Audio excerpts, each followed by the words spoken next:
दोस्तों नमस्कार। अभी मैं देहरादून माल देवता के स्थल में हूं और जिस पुल के ऊपर मैं खड़ा हूं, मेरे बैक साइड में आप देख सकते हैं ये पूरा पुल आपको नज़र आ रहा है। और ये पुल कैप्टन प्रोवी कोटले का अभियांत्रिक चमत्कार कहा जाता है। लगभग 160-165 साल पहले ये पुल बनकर के तैयार हुआ और अंग्रेज़ों की उत्कृष्ट इंजीनियरिंग का एक नमूना है जो आज भी देखने को मिलता है। आखिर इस पुल की क्या विशेषता है, इसे अभियांत्रिक चमत्कार क्यों कहा जाता है और किस प्रकार से ये पुल आज भी अपने उस उद्देश्य को पूरा कर रहा है जिस उद्देश्य के लिए इसका निर्माण किया गया था। जैसा कि मैंने आपको बताया कि देहरादून के माल देवता के स्थल में ये आज भी स्थित है। आज भी आप यहाँ पर आकर के इस पुल को देख सकते हैं, इसकी विशेषता को समझ सकते हैं और समझ सकते हैं कि आज से लगभग 160-65 साल पहले अंग्रेज़ों ने किस प्रकार से उत्कृष्ट इंजीनियरिंग का नमूना पेश किया था। तो जैसा कि मेरे बाईं तरफ आप देखिएगा, ये तमाम जो एरिया नज़र आ रहा है, सहस्त्रधारा से ये बाल्दी नदी बहकर के आ रही है और बाल्दी नदी इस पुल के नीचे से बहकर के आगे चली जाती है, जबकि खलंगा नहर इस पुल के बीचों बीच से निकलती है। खलंगा नहर जो कि इस तरफ मैं आपको दिखाऊंगा, ये खलंगा नहर यहाँ पे बन कर के आ रही है और खलंगा नहर देहरादून की एक बड़ी नहर है। लगभग 100 किलोमीटर की दूरी ये तय करती है और पूर्व से बताया जाता है कि देहरादून की नहरों में पानी नहीं बल्कि जीवन संचार करता है। और जब ये नहर पानी को लेकर के देहरादून के खेतों में पहुंचती थी, लीची और आम के बागीचों में पहुंचती थी और जिस प्रकार से विश्व प्रसिद्ध बासमती चावल यहाँ पे उगता था, तो कहीं ना कहीं देहरादून में इन नहरों का एक विशेष योगदान था।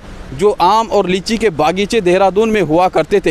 हालांकि आज देहरादून कंक्रीट का जंगल बन चुका है, हर तरफ बड़ी बड़ी इमारतें बन चुकी है। सीमेंट और कंक्रीट ने पूरे देहरादून को जकड़ दिया है। लेकिन एक समय वो भी था जब देहरादून अपनी फसलों के लिए, अपनी बासमती के लिए और अपनी लीची और आमों के लिए जाना जाता था, पहचाना जाता था।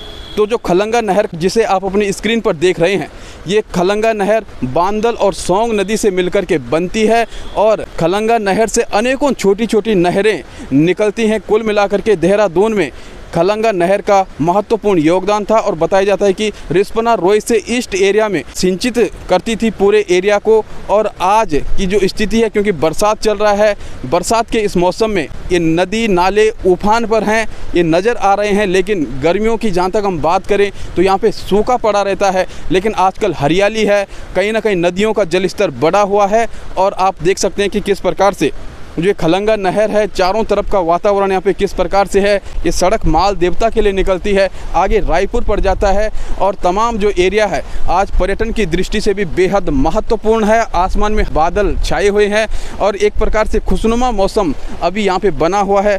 पर्यटकों को आकर्षित करने के लिए ये जो तमाम दृश्य है वो बहुत ही महत्वपूर्ण है, बहुत ही बेहतर है। और जिस प्रकार से ये नदी अभी बहती हुई आपको नज़र आ रही है, जिस प्रकार से जो कटान क्षेत्र आपको नज़र आ रहा है, कैमरामैन से कहूँगा कि ऊपर का ये तमाम एरिया दिखाइएगा। तो जो कटान क्षेत्र है तो वो भी समय रहा कि जब यहाँ पे पूरी नदी बहा करती थी और आज ये नदी धीरे धीरे इसका जो जलस्तर है वो घटता हुआ चला जा रहा है। और ये जो एरिया है, जो माल देवता का एरिया है, जो ऊपर पहाड़ियाँ शुरू होती हैं, ये लैंडस्लाइड जोन है। यहाँ पे बादल भी कई बार फट चुके हैं, तो कहीं ना कहीं आपदा से ग्रस्त ये क्षेत्र रहा है।